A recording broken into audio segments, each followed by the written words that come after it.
There are few things in life happier than homecoming, but for tens of thousands of Keralites, it's going to be a heartbreaking homecoming over the next few months. The coronavirus epidemic has hurt nearly all nations on earth and across all business sectors, but few societies have been affected as severely as Kerala has been for the simple reason that Keralites are based around the globe. From Melbourne to Malta, Dubai to London, and Frankfurt to New York, Keralites are packing their bags to get back home. Nearly 500,000 of them, from as many as 201 nations, and over 50,000 of them having lost their jobs. It is ironic that today happens to be the International Labour Day, but the coronavirus does not spare anyone when it demolishes jobs, not even the Keralite, who is supremely aware of her labour rights. To get a broad perspective of what this means for Kerala, I spoke to a historian, Dr. P.K. Michael Tharagan, a technocrat, G. Vijayaraghavan, and an economist, Dr. K.J. Joseph of the Gulati Institute of Finance and Taxation. Migration is nothing new to Kerala. Post Second World War, when conditions were adverse at home, scores of Keralites travelled to Assam to take up road works of the military, braving death from malaria. And then there were spurts of migration to Singapore and Malaysia, to the Gulf countries. Nurses went to Germany, teachers went to East African nations, and so on. And then the next generation travelled further west in Europe and to the US. While migration has been a norm, a reverse flow has been rare. Once in 1990 when the Kuwait War happened, and more recently in 2008 when the financial crisis occurred. But on both these occasions, those affected were mostly in the Gulf region. But this time is different. They are returning from around the world.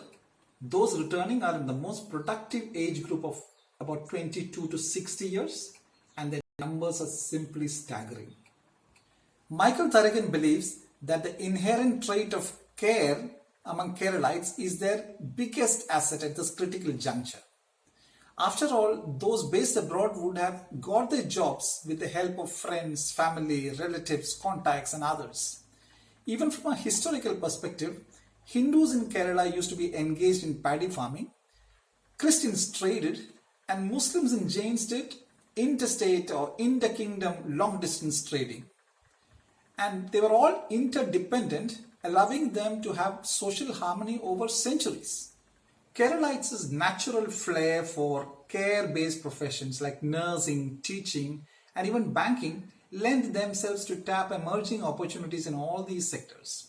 Which is why you find teachers from Kerala in remote villages in Rajasthan or far-flung islands in the Maldives, or as someone recently saw, a nursing superintendent in a major private hospital in Shanghai, China. But can Kerala rebuild lives based entirely on nursing, teaching, and banking? Well, that depends to a large extent on how the world rebuilds itself. The state government has suggested that the agriculture sector offers a lot of opportunities for the returning expatriates. But can they be expected to go back to subsistence farming on Kerala's highly fragmented portions of agricultural land? Technocrat G. Vijayaraghavan feels that from among those who return, if they are willing to work and have the right attitude, it will not be difficult to rebuild lives right here.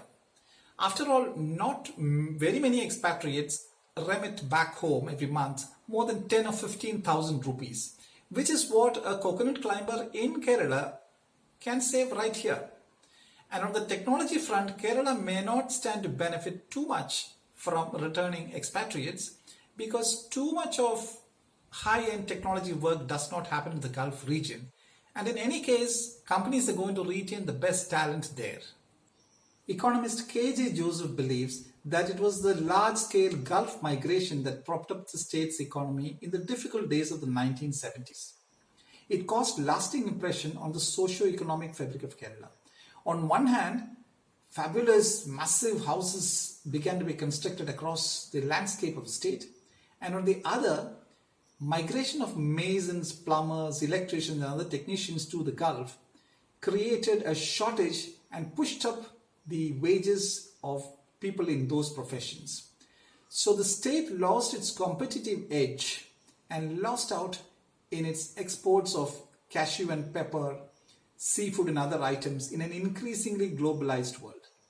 As for the returning expatriates, years of exposure to the international job markets has positively altered their job orientation and outlook to work and life.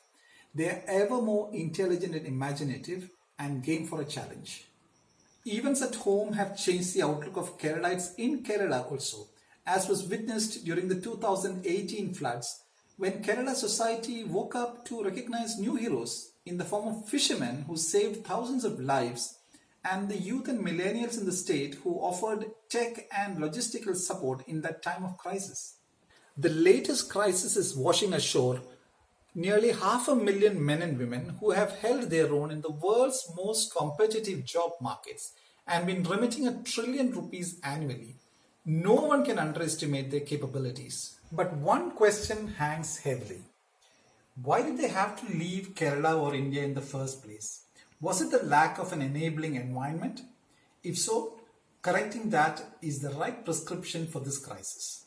134 years ago, workers in Chicago were agitating to get their work hours reduced to 8 hours a day. Today, workers around the world are looking for any work at all.